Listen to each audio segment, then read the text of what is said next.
Hello students, welcome to Lockdown Learning Initiative by our VG Education. We are discussing about the chemistry of class 10th and our ongoing topic is chemical reaction and chemical equations. तो हम लोग इस topic में बहुत ज़्यादा majority of the syllabus cover कर चुके हैं. कुछ कुछ जो टॉपिक्स बचा हुआ आपका वो डिस्प्लेसमेंट रिएक्शन है, double displacement reaction, redox reaction है, कोरिजन एंड रेंसिडिटी है. ठीक है, तो ये 4 मेजर टॉपिक्स आपका बचा हुआ है. ठीक है, होप सो अगले 2 लेक्चर में आपका कवर हो जाएगा, आज और कल वाले लेक्चर में. ठीक है, तो हम लोग कल बात कर रहे थे thermal decomposition reaction, types of reaction पे चर्चा कर रहे थे हम लोग. ठीक है, तो हम लोग का जो चल रहा था वो क्या चल रहा था, थर्मल डिकम्पोजिशन रिएक्शन. ठीक है, तो देखते हैं थर्मल डिकम्पोजिशन रिएक्शंस में क्या पढ़े थे, एक बार रिकैप करते हैं, उसके बाद हम लोग आगे बढ़ेंगे. ये था प्रीवियस क्लासेस में आपको थर्मल डिकम्पोजिशन रिएक्शंस क्या होता था. जो कंपाउंड ब्रेक होता है जब splits into more than 2 simpler substances. ठीक है, जैसे ए बी टूट रहा था, जैसे क्या ए बी है. ठीक है, और ये ब्रेक हो रहा है ए प्लस बी में, ए प्लस बी में. ठीक है, ए प्लस बी में, तो इसको क्या बोलते हैं हम लोग, डिकम्पोजिशन रिएक्शन. ठीक है, जहाँ भी डिकम्पोजिशन होगा वहाँ पे क्या होगा, आपका बॉन्ड ब्रेक करेगा. जो इलेक्ट्रोवैलेंट बॉन्ड बनता है दो एटम्स के बीच में, तब जाके क्या बनता है, मॉलिक्यूल्स बनता है. ठीक है, तो क्या होगा, बॉन्ड क्या होगा, ब्रेक करेगा. ठीक है, उस बॉन्ड को ब्रेक करने के लिए हमको क्या देना पड़ेगा, एनर्जी देना पड़ेगा. ठीक है, तो एनर्जी हम लोग 3 फॉर्म में दे सकते हैं, या तो हीट के फॉर्म में, या इलेक्ट्रिसिटी के फॉर्म में, या फिर लाइट के फॉर्म में. अगर हीट के फॉर्म में एनर्जी दे रहे हैं तो क्या होगा, वो रिएक्शन थर्मल डिकम्पोजिशन होगा. अगर लाइट के फॉर्म में दे रहे हैं तो क्या होगा, फोटोकेमिकल होगा. अगर इलेक्ट्रिसिटी के फॉर्म में दे रहे हैं तो क्या होगा, इलेक्ट्रिकल डिकम्पोजिशन रिएक्शन होगा. ठीक है, तो फर्दर इसका एक एक टाइप पढ़े थे, हर एक का इंडिविजुअली पढ़े थे हम लोग. पहला था क्या, थर्मल डिकम्पोजिशन रिएक्शन या decomposition bye absorption of heat. ठीक है, इसमें एग्जांपल्स था आपका, देखिए CaCO3 है, ये ब्रेक कर रहा है किसमें, कैल्शियम ऑक्साइड में और CO2 में. ठीक है, जैसे PbNO3 है. ठीक है, यानी लेड नाइट्रेट है, किस कलर का होता है, वाइट कलर होता है. Colour considerations are always important for your board perspective of examination. ठीक है, तो PbNO3 ब्रेक कर रहा था PbO में, NO2 में और O2 में.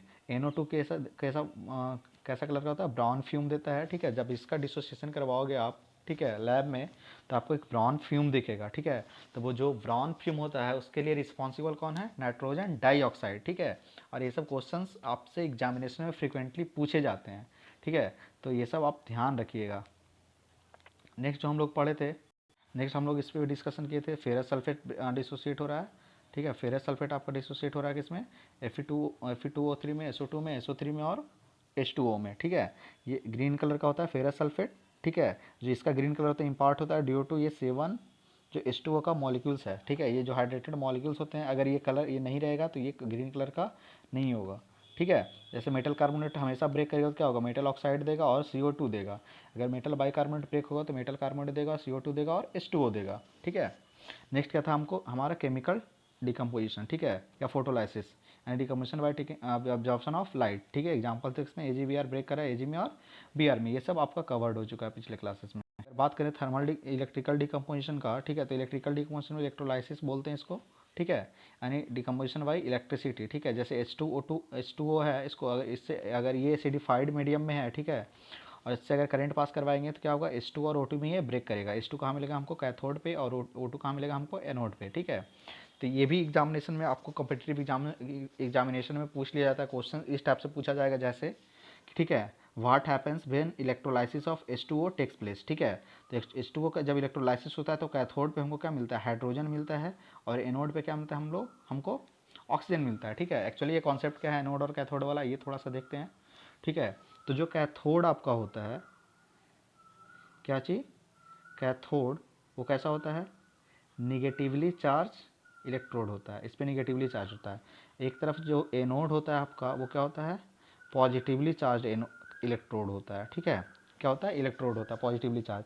अब देखिए यहाँ पे H2 है और O2 है, तो H जो होता है और क्या है, ऑक्सीजन है. ठीक है, तो ये कैसा है, इलेक्ट्रोनेगेटिव है. इलेक्ट्रोनेगेटिव बने होता है, क्या होता है, इलेक्ट्रॉन गेन करता है. ये क्या करता है, इलेक्ट्रॉन गेन करता है. ये क्या है, इलेक्ट्रो पॉजिटिव है, यानी इलेक्ट्रॉन क्या करता है, ये लॉस करता है. ठीक है, तो जब इलेक्ट्रॉन लॉस करेगा तो इस पर कैसा चार्ज आएगा, पॉजिटिव चार्ज.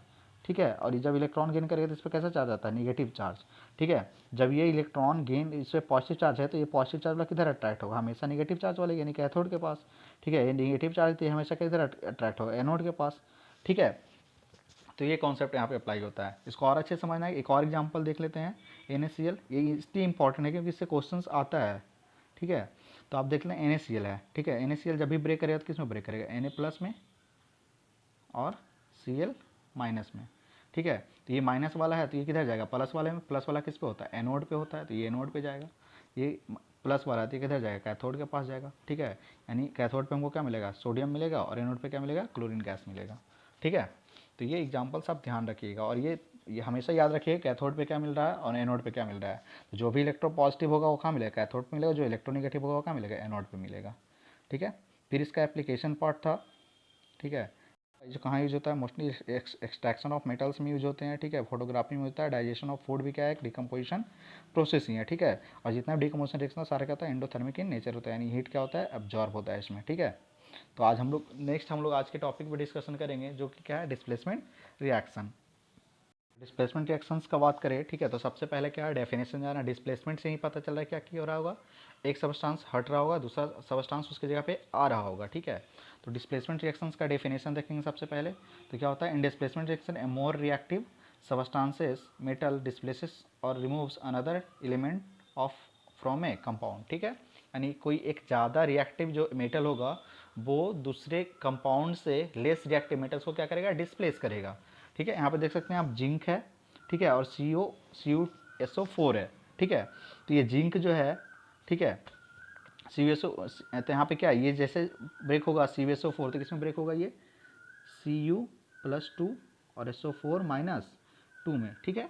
और जिंक के एसेंस ज़्यादा रिएक्टिव है तो ये जिंक क्या बनेगा, Zn+2 बनाएगा, ठीक है। जिंक ज़्यादा रिएक्टिव है किससे, कॉपर से, तो जिंक किसके साथ जाकर सल्फेट के साथ कंबाइन होगा तो क्या बना देगा, ZnSO4 है, कॉपर कहाँ चला जाएगा, बाहर चला जाएगा, ठीक है। तो ये होता है डिस्प्लेसमेंट रिएक्शन, ठीक है। एवर रिएक्शन में क्या था आपका कि जिंक जो है मोर रिएक्टिव है किससे, कॉपर से, therefore zinc displaced copper from CuSO4, ठीक है। नेक्स्ट एग्जांपल एक और देखिए, ठीक है। AgNO3 लिखा हुआ है आपके पास, ठीक है। आपके पास क्या है, AgNO3 है, ठीक है, और प्लस जिंक है, फिर से AgNO3 है, तो AgNO3 जैसे ही है ये किस में ब्रेक करेगा, Ag प्लस और NO3 माइनस। ये आपको आयनिक डिसोसिएशन ऑफ कंपाउंड्स में बताया गया है, ठीक है।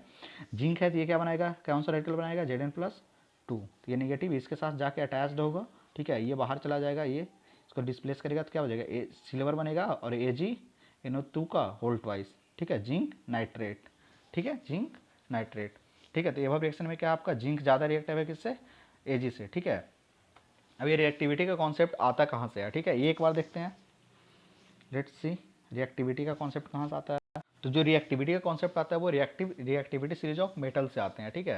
यानी रिएक्टिविटी सीरीज ऑफ एक मेटल्स होता है जहाँ पे क्या होता है, जो मेटल्स होते हैं वो अरेंज्ड होते हैं, ठीक है, decreasing order of their reactivity में, ठीक है। यानी अप से डाउन आएंगे तो रिएक्टिविटी क्या होगा, डिक्रीज करेगा, क्या करेगा, रिएक्टिविटी डिक्रीज करेगा। यहाँ पे आप देख सकते हैं क्या क्या, पोटेशियम है, सोडियम है, कैल्शियम है, मैग्नीशियम है, एल्युमिनियम है, जिंक है, आयरन है, टीन है, लेड है, बीच में हाइड्रोजन है ये, ठीक है।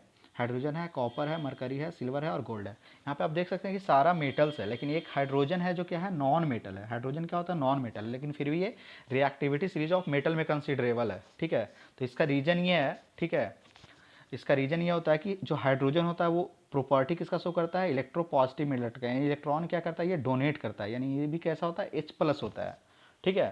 तो इसीलिए इसको हम लोग इसमें अरेंज रखते हैं, ठीक है। और ये रिफरेंस का काम करता है, ठीक है, हमेशा ये क्या होता है, रेफरेंसिव पॉइंट होता है हाइड्रोजन, ठीक है। हाइड्रोजन रिएक्टिविटी, अब से क्वेश्चन से अगर पूछा जाए कि hydrogen reactivity series of metal में क्यों है, ठीक है, तो आपको ये बताना पड़ेगा रीजन कि क्या होता है, हाइड्रोजन क्या है, इलेक्ट्रो पॉजिटिव एलिमेंट की तरह बिहेव करता है, सिंस ये इलेक्ट्रॉन डोनेट करता है, देयर फॉर इसको हम लोग रिएक्टिविटी सीरीज ऑफ मेटल्स में पुट करते हैं, ठीक है, और react as a reference point, ठीक है। तो इसके ऊपर जितना भी है वो क्या, मोर रिएक्टिव एलिमेंट्स है, इसके नीचे जो क्या है वो लेस रिएक्टिव एलिमेंट्स है, ठीक है।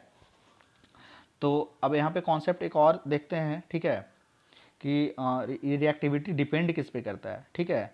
तो रिएक्टिविटी होता क्या है एक्चुअली, ठीक है, तो रिएक्टिविटी ये होता है कि how frequently any metal forms the cation, ठीक है, कितना फ्रिक्वेंटली कोई मेटल्स केटायन का फॉर्मेशन कर रहा है, ठीक है। और केटायन का फॉर्मेशन कब करेगा, ठीक है, जब वो इलेक्ट्रॉन डोनेट करेगा, ठीक है। तो कि जितना फ्रिक्वेंटली इलेक्ट्रॉन का डोनेशन होगा उतना वो क्या होगा, हाईली रिएक्टिव होगा, ठीक है। तो जहाँ पे तो एक इसका कॉन्सेप्ट भी अलग है, ठीक है। जैसे देखिए आप यहाँ पे समझते हैं, जैसे ये न्यूक्लियस है, ठीक है, और ये सेल है, अगर यहाँ पे इलेक्ट्रॉन है, ठीक है, अगर यहाँ पे इलेक्ट्रॉन है तो क्या होगा, ये इस सेल से, इस न्यूक्लियस से डायरेक्टली अट्रैक्टेड है, तो इसको लॉस करने में क्या होगा, ज़्यादा एनर्जी चाहिए होगा इसको लॉस करवाने के लिए। मान लेते हैं दूसरा सेल है, तीसरा सेल है, चौथा सेल है, अगर यहाँ पे इलेक्ट्रॉन है, ठीक है, तो इसका डिस्टेंस क्या है, न्यूक्लियस से ज़्यादा है, ठीक है, इसका डिस्टेंस क्या न्यूक्लियस से ज़्यादा है, प्लस इस इलेक्ट्रॉन में भी, इस सेल में भी इलेक्ट्रॉन है, तो यहाँ पे इलेक्ट्रॉन इलेक्ट्रॉन रिपल्सन है, तो इसको निकालना क्या है, ईजी है। ठीक है, तो देयरफॉर जैसे जैसे नंबर ऑफ सेल बढ़ता जाएगा, ठीक है, तो इलेक्ट्रॉन लॉस करने का एबिलिटी क्या होता है, इंक्रीज होता है। ठीक है, तो वैसे वैसे क्या होगा, रिएक्टिविटी भी क्या होता है, इंक्रीज होता है। जैसे आप यहाँ देख सकते हैं कि जो पोटेशियम है और सोडियम है, ठीक है, दोनों में बैलेंस इलेक्ट्रॉन कितना होता है, 1 होता है। ठीक है, क्योंकि अगर सोडियम लिखें, ठीक है, तो इसका क्या होता है, 281। अगर पोटेशियम लिखें तो इसका कितना, 2881। ठीक है, दोनों में नंबर ऑफ वैलेंस इलेक्ट्रॉन कितना है, 1 है, लेकिन पोटेशियम ज़्यादा रिएक्टिव है और सोडियम कम रिएक्टिव है as compare to potassium. As although sodium भी क्या होता है, हाईली रिएक्टिव होता है। ठीक है, लेकिन पोटेशियम से कम रिएक्टिव है। इसका रीजन क्या होता है कि जो इसके पास है, जो सोडियम के पास है, वो कितना सेल है, 3 सेल है, थर्ड सेल है। वैलेंस सेल कौन कितना है, थर्ड सेल है। वैलेंस सेल कौन सा है, थर्ड सेल है, यहाँ 1 इलेक्ट्रॉन है। ठीक है, और जो पोटेशियम के पास है वो क्या है, आपका 4 सेल है। ठीक है, इसके पास कितना सेल है, 4 सेल है। ठीक है, तो जब 4 सेल से इलेक्ट्रॉन डोनेट करेगा तो इसका न्यूक्लियस से जो डिस्टेंस होगा क्या होगा, ज़्यादा होगा। इसका जो न्यूक्लियस से डिस्टेंस होगा क्या होगा, कम होगा। न्यूक्लियस में पॉजिटिव चार्ज है, यहाँ पे नेगेटिव चार्ज है, तो क्या करेगा, अट्रैक्शन यहाँ पे क्या होगा, ज़्यादा होगा। इलेक्ट्रोस्टैटिक फोर्स, कूलम्ब फोर्स आप पढ़े होंगे फिजिक्स में भी। ठीक है, यहाँ पे क्या होगा, डिस्टेंस क्या है, ज़्यादा है, तो फोर्स ऑफ अट्रैक्शन का जो वैल्यू ऑफ मैग्नीट्यूड होगा फोर्स का, वो क्या होगा, कम होगा। देयरफॉर क्या है, आपका पोटेशियम ज़्यादा रिएक्टिव है सोडियम से। तो ये भी क्वेश्चन आपसे पूछा जाता है बोर्ड एग्जाम में। ठीक है, कि why potassium is more reactive than sodium. ठीक है, although they have same number of valence electron. ठीक है, होप सो कि आपको ये क्लियर हुआ होगा। ठीक है, तो आप देख सकते हैं जैसे जैसे नीचे आ रहे हैं रिएक्टिविटी क्या हो रहा है, डिक्रीज कर रहा है। ठीक है, यहाँ पे आप देख सकते हैं reasons for reactivity of metals, यहाँ पे एक्सप्लेन किया हुआ है। When metals react they lose electron to form positive ions. Now, if metal atoms can lose electron easily to form ions, it will react rapidly with substances and hence it will be reactive metal. ठीक है, on the other hand, if metal lose electron less readily to form positive ions, then it will be slowly react with other substances, then it will be less reactive. ठीक है, and यहाँ पे क्या है आपका, sodium जो होता है वेरी रिएक्टिव एलिमेंट होता है, लेकिन उससे भी ज़्यादा क्या कौन होता है, पोटेशियम होता है। ठीक है, इसलिए सोडियम और पोटेशियम को हम लोग कहाँ रखते हैं, केरोसिन में रखते हैं। ठीक है, किस में रखते हैं, केरोसिन में, क्योंकि इतना ज़्यादा रिएक्टिव है कि ये जो एयर में मॉइस्चर अवेलेबल होता है इसीलिए, ठीक है, उससे रिएक्ट करके क्या करता है, कैच फायर, मतलब कि फायर कैच करता है। ठीक है, देयरफॉर इसको हम लोग किस में रखते हैं, केरोसिन में डिजॉल्व करके रखते हैं। ठीक है, आप देख सकते हैं ये सब नीचे वाला जो आपका एलिमेंट्स दिख रहा है, ठीक है, ये सब क्या है, नोवेल मेटल है। क्या है ये, नोवेल मेटल है। ठीक है, यानी ये आपका क्या होता है, वेरी लेस रिएक्टिव। ठीक है, ये ऑलमोस्ट नीचे वाला तो रिएक्शन में पार्टिसिपेट ही नहीं करता है। ठीक है, तो यहाँ पे तो on the basis of this reactivity series elements क्या होता है, डिस्प्लेस करता है एक सब्सटेंस से दूसरे सब्सटेंस को। ठीक है, एग्जाम्पल देख सकते हैं आप। ठीक है, जैसे CuSO4 है, Mg है। ठीक है, तो क्या करेगा, CuSO4 से इससे Cu को क्योंकि Mg क्या है, ज़्यादा रिएक्टिव है कॉपर से, तो Mg इसमें से कॉपर को डिस्प्लेस करेगा और क्या बनाएगा, MgSO4, और क्या हो जाएगा, Cu बाहर चला जाएगा। ठीक है, सेम CuSO4 है, Fe है। ठीक है, यहाँ से Fe इसको डिस्प्लेस करेगा, FeSO4 बनाएगा, Cu बाहर जाएगा।